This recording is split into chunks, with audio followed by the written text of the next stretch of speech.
There it is, the bottom line. This is a business. You sure do know how to find the right, not a chauffeur. If you want to protect me, protect me.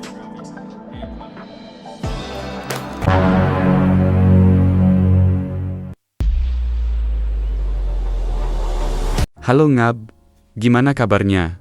Semoga sehat selalu ya. Kali ini aku merakwam suatu film yang mengisahkan pengusaha kaya jatuh cinta pada pengawalnya yang mungkin terlibat dalam rencana itu. Dia harus memutuskan apakah akan mempercayai perasaannya atau waspada. Tanpa beria-ria, di awal sebelum lanjut, jangan lupa subscribe biar nggak ketinggalan video terbaru Ngab. Langsung saja ke alurnya.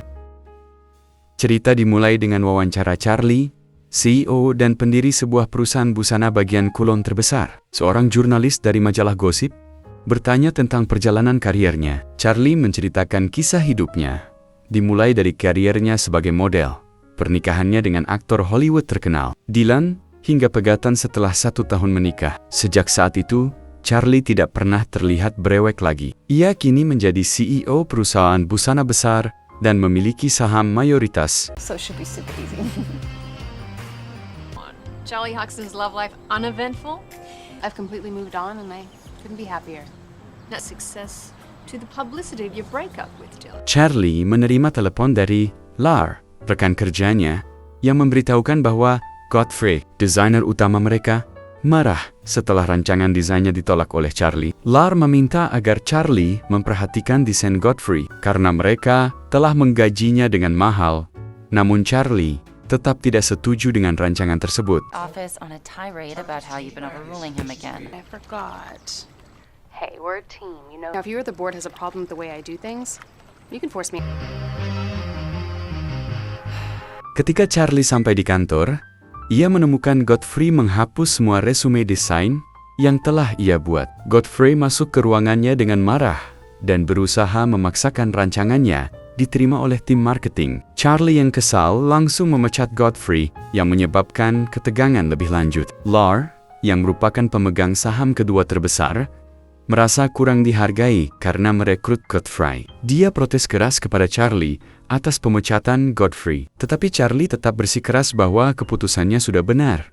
Meskipun itu membuat Lar marah dan merasa tidak dihargai. This design last week. Yes, Miss Huxton, but Godfrey... Through every rule we have about privacy and workplace boundaries. You'll be hearing from my lawyer. Di arah lain, kita diperkenalkan dengan Jonathan dan Vargas, dua bodyguard yang sedang ditugaskan untuk mengawal seorang aktor. Setelah selesai dengan adegan syuting, aktor tersebut mengajak seorang pemain figuran. Namun, Vargas keluar untuk beristirahat, sehingga Jonathan yang menjaga ruangan. She's an extra. But because I know you probably don't have one after getting cleaned out at the poker. Esokan harinya, Charlie menerima ancaman berupa boneka santet Amrik yang membuat ketakutan di kalangan karyawan perusahaan. Meski banyak yang khawatir, Charlie menganggapnya biasa saja sebagai risiko pekerjaan sebagai public figure. Namun, Lar dan komisaris lain merasa harus melakukan tindakan untuk melindungi Charlie.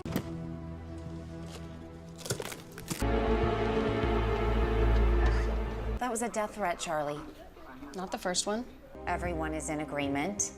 We are very concerned. Charlie melihat seseorang yang mencurigakan sedang memasang sesuatu di bawah mobilnya. Charlie mengira itu adalah orang yang berniat memasang bom dan segera menghubungi Pak Polisi. Ternyata, orang tersebut adalah Jonathan, bodyguard yang disewa oleh Lar untuk melindunginya. Setelah mengetahui identitasnya, Charlie akhirnya percaya dan memperbolehkan Jonathan untuk membersihkan mobilnya.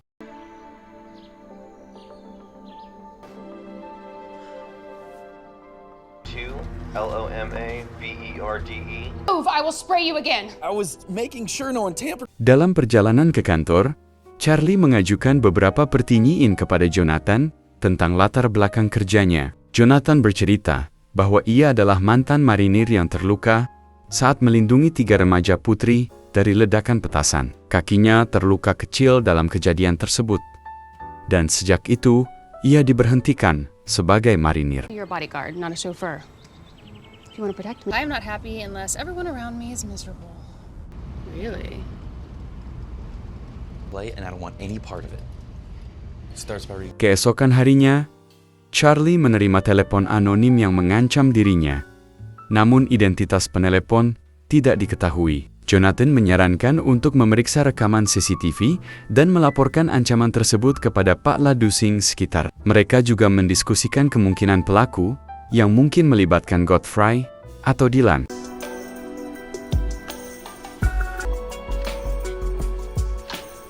Go to the gate out there. By all means. Dalam sebuah insiden di kantor, Jonathan tidak sengaja menumpahkan kopi ke pakaian Charlie. Charlie meminta Jonathan untuk mengganti pakaian di toilet. Dan saat mereka berada di sana, Charlie kembali merasa salting karena tubuh Jonathan yang kekar, kotak-kekotakan. Dia juga melihat bekas luka di kaki Jonathan, yang membuatnya semakin penasaran dengan latar belakang pria tersebut.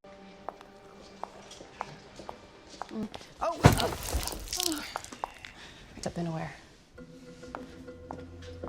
Charlie. Hey, listen to this. Di sisi lain, Godfrey menerima pesan dari orang yang mengirimkan boneka santet kepada Charlie. Pesan tersebut mengajak Godfrey untuk bekerja sama karena mereka berdua memiliki musuh yang sama. Charlie, Godfrey yang tetap bersikeras dengan desainnya, akhirnya dipecat oleh Charlie. Lar merasa kecewa berat dengan keputusan Charlie, tetapi Charlie tetap berpendapat bahwa keputusan tersebut sudah tepat, tak bisa diganggu-gugat.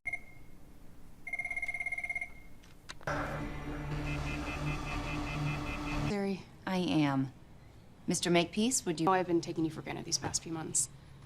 And I'm sorry. Pak Ladusing datang ke kantor untuk menyita HP Ipong Jonathan setelah mendiskon Godfrey terjadi. Mereka menemukan ponsel Charlie berisi ancaman terhadap Godfrey, yang ternyata sengaja diletakkan di sana oleh Lar untuk menjebak Charlie. Charlie dan Jonathan terlibat dalam penyelidikan ini. Charlie dan Jonathan kabur, melarikan diri dari tuduhan mendiskon Godfrey.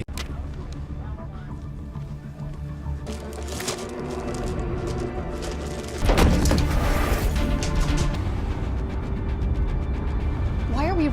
He knows Godfrey well enough to send him after us.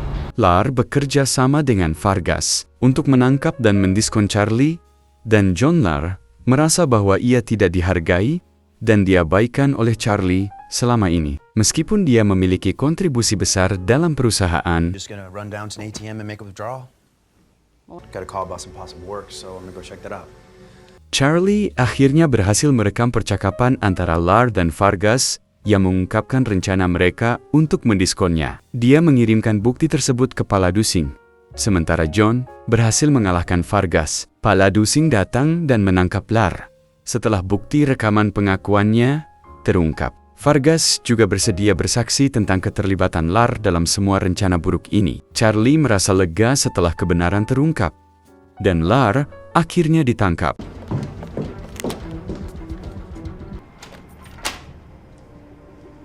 Godfrey Lewis's car, and the bullet that... recording I sent proves she hired someone to kill us. Sebulan setelah kejadian tersebut, Jonathan diberitahu bahwa perusahaan tempat Charlie yang merasa bertanggung jawab menawarkan untuk membayar Jonathan dan menyarankan dia untuk tetap menjadi pengawalnya pribadi. Dan tiba-tiba tamat. Gimana Ngab? Filmnya, apa yang bisa diambil dari film ini? Ingin jadi pengawal khusus Ngab?